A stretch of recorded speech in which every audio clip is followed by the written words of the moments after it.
podcast from Drew and Mike is, I think it's really cool, and that is what I wanted to say. Two and a mic.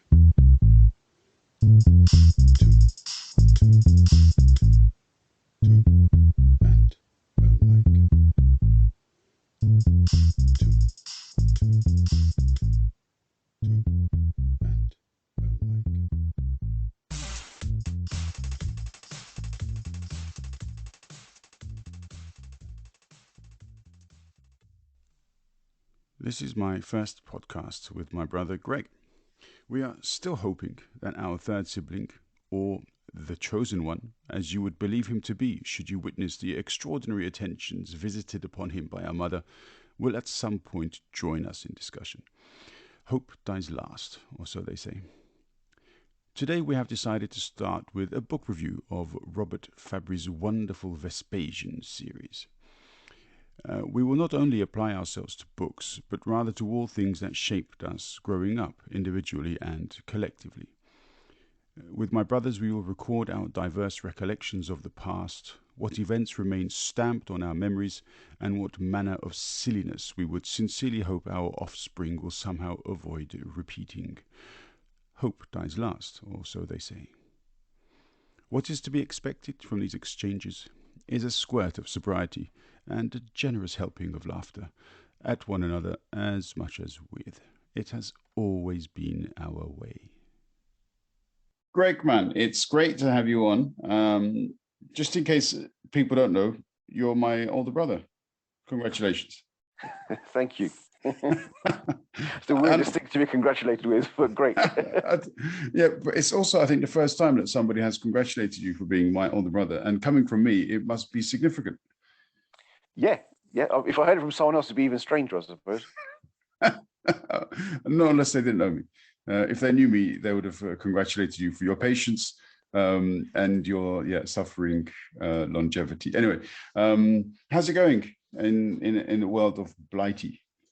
Yeah, not bad. I guess most of the news nowadays isn't set here, but we all know that. Yeah, the agenda's certainly moved on.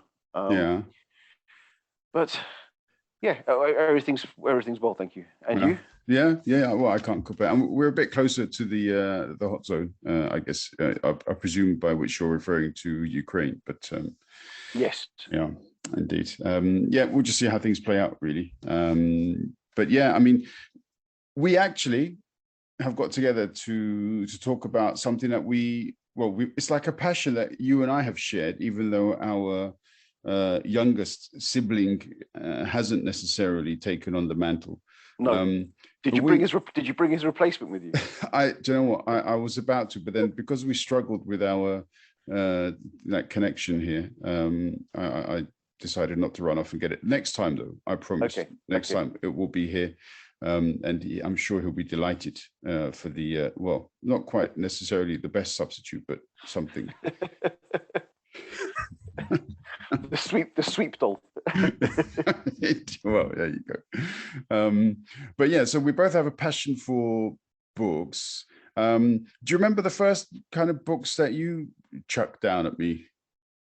I remember when, we both used to read the ridiculous fighting fantasy books when I was too lazy to read anything else. Yeah. And it's almost embarrassing now to think about it, but they were fun in their way, I suppose. But you could get through an entire book and having read only about 7 pages worth It's text. Well worth the investment, I think. But I really enjoyed the Lone Wolf books, which I mean have since been turned into these sort of play your own adventure or make your own decisions. But I think when I read them, they were actually just normal books. But Steve Jackson, was it, or Ian Livingstone and Ian Steve Livingstone, Jackson were the two main writers I remember. I'm sure there are others, but those are the two that stick to mind. I mean, they continued, didn't they, for a long time, and they had about like 60 odd books, I think, in their series. Wow. Yeah. I'm sure we gave up well before they came to it, the end of their careers. But yeah, well, we read a few. I know that we had quite a few of their books hanging around. Yeah. But actually, it was you that got me back into reading after many years where I just had put down books. Yeah. What was it? I can't remember. I can't remember whether it was historical fiction or whether it was It wasn't Wheel of Time, was it?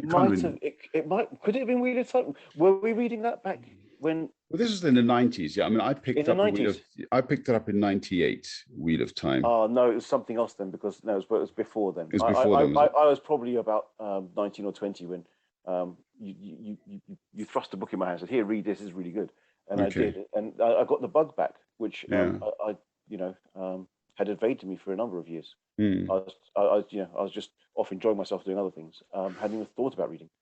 It's weird, isn't it? Because you got me into reading in the first place. Do you remember? I used to love. I can't remember how many times I read Step by Piers Anthony. I thought that was fantastic. That was a great book. I love that book. Yeah. Did I give that to you, or did you pass that to me? No. I think I got that from you. Okay. I don't know what happened to the book, by the way, but I recently purchased another one because it was just such a fascinating read. I remember, and then there was also one he wrote a series like again sci-fi, and the first book was Vicinity Cluster. Do you remember that? Oh well, I can't. I do remember it. I can't remember reading it, but I must have done. Yeah, I'm sure you did.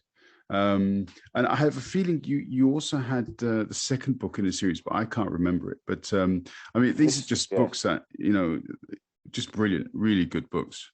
They were good for sci-fi back in those days. They were very, very good books. Of course, my memory now is such that I could barely remember the things I read last week, which. Which bodes well for today's chat, clearly. Indeed, yes.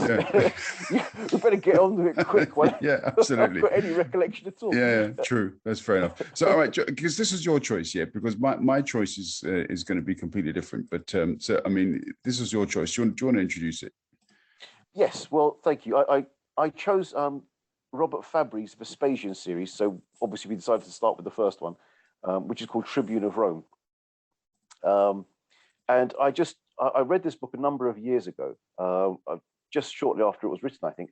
And I came across it, and I enjoy my historical fiction, as you know. So I picked it up, and I just really liked it straight away. It's really well written, really nicely researched, very well sort of put down, very accessible. Anyone can read it. We don't have to have some of these books. You need to have a PhD in history before you start. But this is really, really easy for anyone to access. But it's told in such a way that even people who like the story of Vespasian can still relate to it and get something from it, because the depth of information which is put down and the way it's expressed to you, it's very, very good. How did you find it? Yeah, well, it's similar to you. I mean, I kind of have this habit of, I compare books to other like similar types of books, but not necessarily in a critical manner. I say, all right, would this kind of fit in with the storytelling of this individual? As in, for example, if I read a book by, let's say we've done Fabbri, if I were to invite Fabbri to the pub, and then I had, say, also invited Bernard Cornwell to the pub, which would be a bloody great thing to achieve. That would be an evening. Yeah, I mean, could you imagine? Yeah, and I think to myself, would these two guys be able to have, a great conversation about some of the topics that arise in these sorts of books? And I have a feeling that they would actually really get on quite well. And I'd actually add to that a couple of other people, but we'll come back to that later on. So that's kind of my approach. But I think you're right, because he also tries to, I had this feeling. I really enjoyed the book. I think it's great, and I'd love to read the other 8 that are currently there in the series. But when I started, it was a bit of a slow burner to begin with. But then at a certain point, it jumps. As soon as they hit Rome, the story jumps. Yeah. I think that's a very clever device that he's used there, because I think that was very much how things were back then, especially for his life. He probably had a very slow life up to that point. He was brought up for a number of years by his grandmother while his parents were away. His brother obviously being away with the army, so he had that kind of slow, mundane lifestyle. He really enjoyed his time with his grandmother, and of course, he picked up certain skills while he was there, which sort of led him away almost from the military life, which he would be expected to partake in. But it prepared him in a different way for so many other things. And you need to ask yourself was that part of the reason that he was able to achieve what he did? And I think he's a fascinating person to read about, particularly because he's almost veiled, at least in our learning here. Nobody writes about him that I've seen. It's not a character. Everyone knows about Caesar. We'll hear about the things that Nero and Caligula got up to, but Vespasian is almost forgotten, even though he's probably left the most lasting impact visually on all of us with the Flavian Amphitheatre, which was started by him. Of course, he passed away before it's completed, but his son completed it. And that one incredible structure is always personifies Rome for us now. You talk about the Colosseum, absolutely, yeah. That's this. It's the other name is the Flavian Amphitheatre, which is his surname. Yeah, absolutely. You're trying to trick me there, but I kind of knew what you're talking about. Sorry. That's all right. That's right. It's okay. I'm used to you throwing curveballs. Actually, I'm used to you throwing all kinds of balls at me. But anyway. I'm not going to mention the Batman card that came the other way. That's probably a good thing. To be honest, I thought you were sending me some kind of subliminal message when you suggested this book, because the two brothers hate each other, and so I've forgotten that. You see, that's the thing is that's shown only at the start of the book, and as you can see, they're warming to each other towards the end. And if you do continue with this series, as you know, I did read the first. I think it's the first 6 I got through when it was initially available.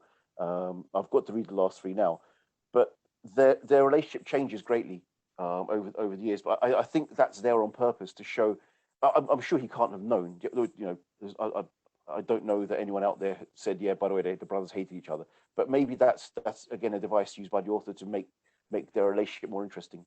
But it's also particularly plausible if he was, a good few years older, that he, having been away with military service, that he would have picked on his younger brother. Yeah. Given that Roman society, had this, really kind of strict, everyone looked up at each other to whom they were supposed to look up to, and you look down to those you're supposed to look down to. It's just the way they were. Yeah, that comes through in this book as well.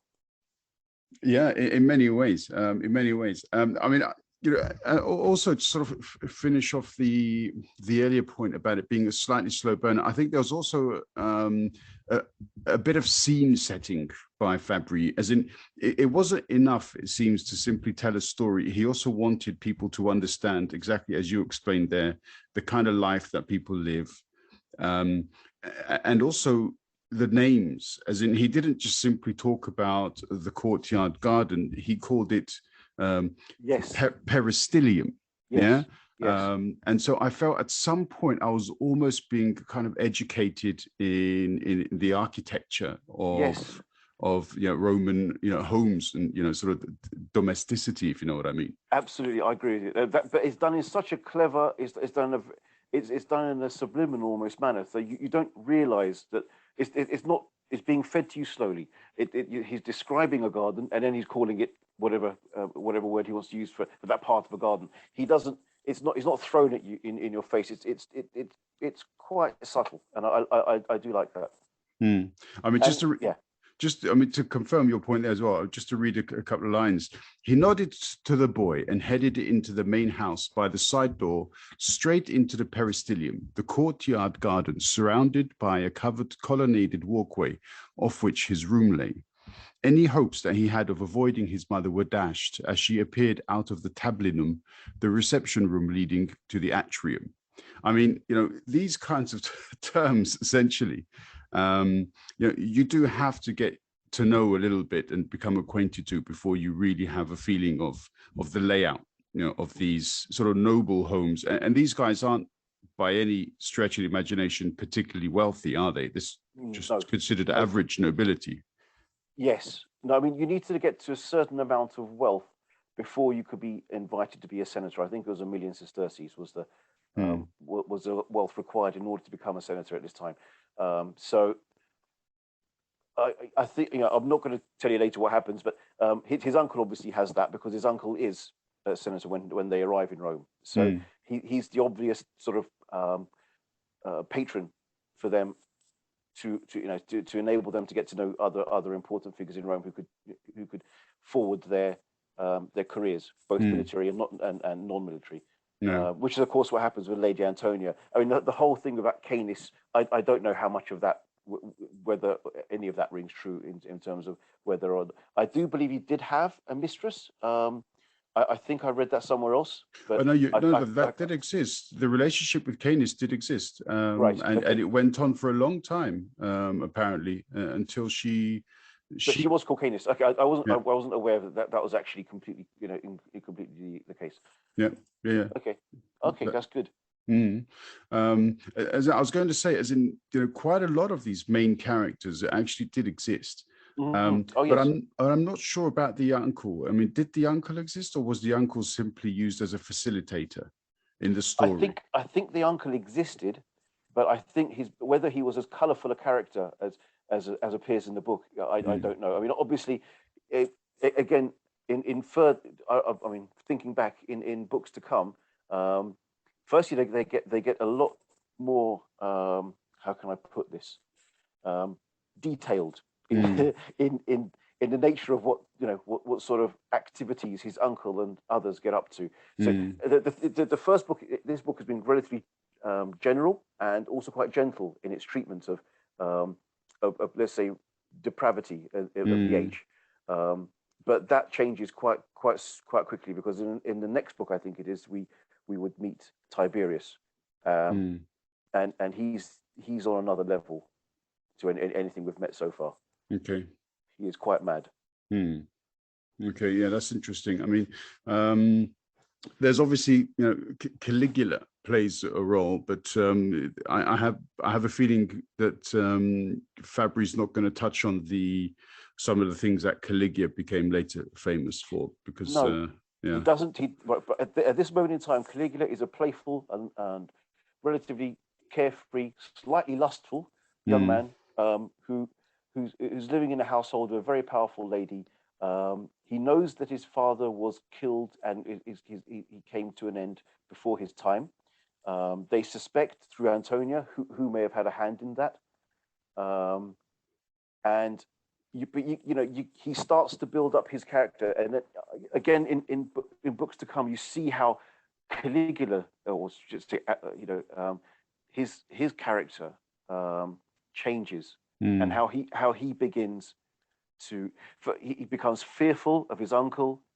And then you can see where he begins to go a little bit mad himself. A bit awry. Things do go awry for him, but again, some of it is down to his circumstance, and some of it just comes down to absolute power, and what that does to people. Yeah. I mean, I think what Fabbri does in the first book, as you say, he probably takes a very gentle course. So the uncle is very much homosexual. He has lots of slaves. My only concern in these examples and scenes is the youth of some of these slaves, because they do seem to be quite young and lithe and so on. And obviously that's very much in keeping with the age, I'm afraid to say. So even if you go back to ancient Greece, it's quite an open, I'd say, I wouldn't call it an open secret, it's quite open that young men, even young patrician men or young let's say noblemen in Greece, would be expected to have a patron, and part of the patron's job would, this could be a family friend or someone who's maybe 10, 20 years older than a young lad, and part of their job would be seen to be educating them sexually, which would include taking them under their wing in ways which today would be frowned upon very much, but weren't so in those days. And similar in the Roman times. I think it's fair to say that a lot of Roman men would have had both male and female lovers, regardless of being married or. And those, especially with slaves, weren't considered to be. What you did to your slaves was entirely up to you. There was no. It was very much something being lawful or unlawful, and as long as it was lawful, it was fine for you to do it. There was no question of morality in the ancient world as we would understand it today. So yeah, whatever whatever Uncle Gaius did behind closed doors was his business. I mean, I'm on a completely different book. I'm currently going through the Starbuck Chronicles by Bernard Cornwell, and it's the American Civil War. And so slavery plays a huge role in it, and I do find it horrific in general, listening to the kind of references made to slaves and so on, and this is something that obviously it's very hard to be critical of sort of ancient times culture with such a contemporary morality. I just find it discomforting, the way people treat slaves in these books, especially the younger ones, and that's the only problem I have with the uncle. And the story will develop as it is. Absolutely. But I think that's deliberately so, because otherwise it would be to mask what really occurred. I think you have to draw attention to these things. Just otherwise you don't get a complete picture of what life would have been like. But also on the other hand, I mean, battle scenes.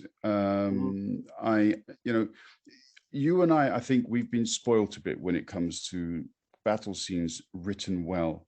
Because we've read the same books. I think Robert Jordan and Brandon Sanderson were fantastic when they introduced magic in battles. But if we talk about real battles, when we talk about Bernard Cornwell's Saxon Chronicles, Con Eagledon when he did the Julius Caesar, Valerio Massimo Manfredi, the way these people wrote about battles in their books, I just find it just fantastic. The detail, the tactics, the analysis, the characters, the placement. It's all you're there, aren't you? You're living the scene. Yes. Yeah, I love that too. I mean, I'm a particular fan of ancient battles. I love reading about them. It's great when you see a film that's well made and it shows an ancient battle which you may know about, and some of the detail that they get across in film or indeed on the written page. I do enjoy that very much. This one, there's not much by way of battles in this particular book. The others that come later do have more. I'd say they're more really skirmishes in this book, apart from that one main battle toward the end. But that tide was turned quite quickly as well, I think, by the Romans. But one particular skirmish, I think it's almost a skirmish. I mean, it's a battle, but there's one part of the battle which kind of shook me. Was that the tide wasn't quite turned against the Romans, against Vespasian, but when the women attacked. Yes. And then the way they reacted. I mean, this clearly happened. As in, this was a real event, I think, because it was. It's actually horrible. I think at the end of the book, he says that at least the copy I have is he says that the actual women in that battle didn't attack in that particular battle, but in others they did. But he felt that it made for he realized he changed history a little bit for that battle, but he wanted to make it a little bit more interesting at that point, because otherwise, as you say, the tide on that battle turned really quickly in favor of the Romans, and then to have that thrown into doubt with the women attacking when they did in the way that they did, and that really kind of gave it a new breath of life. And I think again he did that on purpose because he understood it. It gave much more interest, and the Roman reaction again, as forgetting the fact that it didn't happen in this battle, the Roman reaction very much would have been what they did, which is basically to have killed everyone, regardless of who they were, age, sex. Yeah, but as in, the fact that women fought in battles, and they were treated as combatants, as in, Absolutely. as in, just to read just a couple of lines. And Vespasian butchered his way forward without pity, killing young, old, beautiful, and haggard. It made no difference to him. He was full of hatred and cold fury. This was not the frenzied elation of battle. This was the awakening of the deep desire that men keep within themselves to see people not of their tribe or creed die. Yeah. And we're talking here about Roman legionaries have surrounded a group of women who fought against them, and they basically mow them down. Yes. And there's many examples of when I think generally with Rome it was considered you could misbehave once as a client, and they would slap you down and forgive you, but the second time you can expect no quarter. And the greatest example of that, I suspect, is probably what they did to Carthage, where they I think the term was they turned the soil with salt, which means it could never be used again. So Rome generally, if you got out of line once, okay, you're in trouble. They're taking the heads of the people in charge, maybe, but put new people in place. But the second time, you can expect to be dealt with very harshly. And they dealt harshly with their own, as again we see in this book. They have a particular punishment for when a legion doesn't do the job it's supposed to, or if it falls into any kind of disarray, they take a tenth. Yeah, and it's the soldier next to him that has to do the job. Yes, well, I mean, there are different. I think there are different types of punishment meted. Another one I've read of is, so every 10th soldier is picked, and then the nine surrounding him, then the nine to either to his left or right, would be then given clubs, and they would club him to death. Unbelievable. Yeah, I mean, this is so hard for us to contemplate, but unbelievable. It was called decimation, and it was meted out in any part of the army which was seen to have not performed. Yeah. But then after that, I suppose the legion would also be disbanded, wouldn't it? I mean, if it is decimated, and then after that, were they also not on occasion disbanded? On occasion, yes, but not necessarily. That would be meted out in order to save the legion, I'd have thought, usually, because then if that didn't work, then they would have to probably go further. But that would be telling. No, it wouldn't necessarily be a legion. It might just be, it might be a century or but whatever part of the legion it was, it would be done specifically to punish them, to show them that they have done wrong. I think there have been times when it's done to a legion. I think if they were contemplating or tried to mutiny of some sort, and then a legion would be, would have to have that meted out on it. As you can imagine, the thing is that these guys are fighting in very serious situations, and the only thing that keeps the Roman army working and beating much greater numbers who are armed with what look like on the face of it far deadlier weapons is their discipline. And without their discipline, they're nothing. And you can read it in the description of the way the fight takes place. It is the Roman war machine. It is these guys next to each other with their shields closely placed next to one another, making it really difficult for these javelin or scythe-like blades to penetrate, and yet they're able to push forward with these short, stubby swords, but ultra sharp, and gutting the man in front of them. Like it's literally like a meat grinder. Yeah, because you can't swing a broadsword or an axe in those at close quarters, at least the way that they fought. So yep. They make it, and so their discipline becomes the thing that keeps them alive. Yeah, Yeah, it's interesting also because the tactic of a shield wall is also taken on in sort of later periods, isn't it? Yes. And these Yeah. these are like the Saxons and so on, and they Yeah. develop them The further. Viking. Yeah, they have different sorts of tactics. I think with the Vikings and the Saxons. I think again their shields firstly are much smaller and round. The Viking shield that you classically read about. So they would form a shield wall, but they would also be very much prepared for one-on-one combat within a less structured battle. I think from what I've read of Viking battles. But yeah, I guess times are different as well. Yeah, well, they clearly didn't have the wealth and advancement that Rome had. So, No. yeah, different Well, I mean, times. interestingly, from the Roman times, the next time that an army marched with surgeons was Napoleon. So in between those times, the Romans had a military surgeon or doctor to look after the wounded, and Napoleon brought it back. And in between those times, nobody bothered.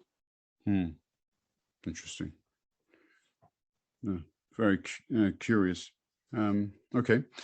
I mean, if looking at it though as well, Roman times, I mean, it's so often overlooked. Okay, we're talking 2000 years ago, but I mean, thinking about some of the characters in the sort of ancient Rome, there is this unbelievable wealth of just stories to tell of. I can't think of another empire that had so many, amazing people for one reason or another, for, as you could in some way say, good or bad, depending on whether or not you believe in the existence of those words. But I mean, Vespasian, Caesar, Nero, Caligula, Seneca, Cato, Suetonius, Antonia,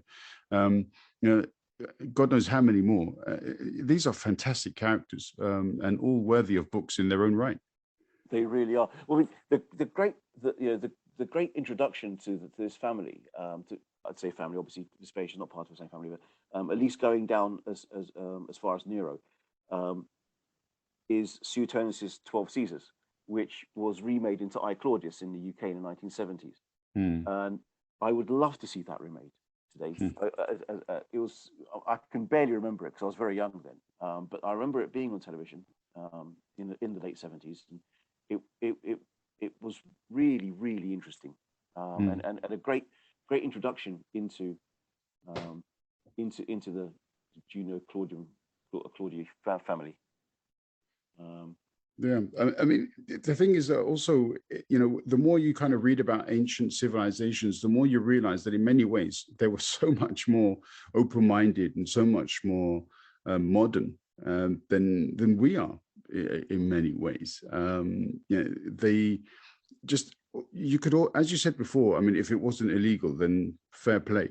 There was simply no judgment to the extent that there is now. People pretty much, I mean, this concept of existentialism, where you essentially do what you believe you wish to do, your desire is to do, and you kind of maximize your ability to do it. The Romans they lived that way. They wanted something, they did it. Yes, yeah, they really did. And up until the point where it offended somebody higher up than you in the food chain. At that point, that's when you've sort of done something wrong. So obviously the highest, the greatest of that being the emperor. So I mean, there's some great stories about what various emperors did to senators. So the senators went from being the all powerful in the days of the late republic, where they were the ones that everybody looked up to, and of course to be consul was the highest accolade you could achieve. But you could only hold the position for a year, and then there'd be another vote the year after, meaning that you wouldn't get out of line too badly normally, because then you knew that someone could take you down the year after. And I think this is what a lot of senators at the time of Nero were seeing to be the problem with empire, was once you take away that balance or that check to absolute power, and he sees, or a single person sees, that not only is if something is immoral, if something is not illegal, morality does not come into it, and therefore you can do what you like. But when you put that into the hands of one man who has nobody above him, you basically make him godlike in the eyes of others, and particularly himself. And he can do no wrong. And whatever he does, whatever he wills, should be. And that's, we've seen that's very dangerous. And we're seeing that today, actually. How with what's happening further east of you. A man has set himself up where he has absolute power, and nobody can talk him down. He has taken care of the two things which really matter, which he has his own Praetorian Guard around him, and beyond that, the loyalty of the army, at least for now. And everything's locked down as far as he's concerned. He can do what he wants. But it's not really that far removed for us to see, is it? No, absolutely not. And I would actually hazard to state that there are two people east of us who have set themselves up for this. The only distinction being that one is a member of NATO and the other one isn't. But they both are above any kind of constitutional limitation to their power. But yeah, Greg. Brilliant. I mean, thank you for choosing this book, because, I loved reading Con Eagleton's story of Julius Caesar, and this kind of threw me back into that a bit. And I am intrigued and sort of looking forward now to continuing the story of Vespasianus. But the next book, it's my turn to choose, and I'm going to throw us into the future, if you don't mind. Okay. Yeah. But do you want me to let you know now, or? It's up to you. If you want to do that on air, it's your prerogative. Yeah, it's just the book is written by Pierce Brown. I don't know if you're. I thought you could say Brosnan there. Yeah. Well, I don't know. He's not bad as well, I guess. But and part one is called Red Rising. Okay. Yeah. I hope you're going to email this to me later. I am. Discuss my memory. I am indeed. Don't worry about it. Yeah. So Red Rising by Pierce Brown. I think you're going to like it, actually, because also there is a direct sort of connection between this, even though it's a sort of fictional science fiction set in the future. But there are lots of references to ancient times. So I think you're going to enjoy that. But a great choice, Greg. And thank you also, because it's nice to just talk books, really. Okay, we didn't only limit it to talking books, but what could we do? But it was great. Thank you for your time, Greg. Thank you. This is my first ever podcast, so thank you for making it easy for me. What can I do? Or at least not too difficult. Yeah, all right. I mean, it's just a chat, really, isn't it? I mean, between us. But I've thoroughly enjoyed it, and I look forward to being joined by either our younger sibling or a suitable substitute.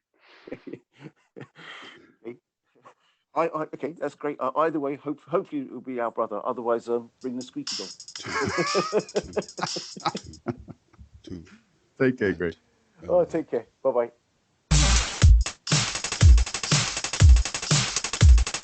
Two. And a mic. Two.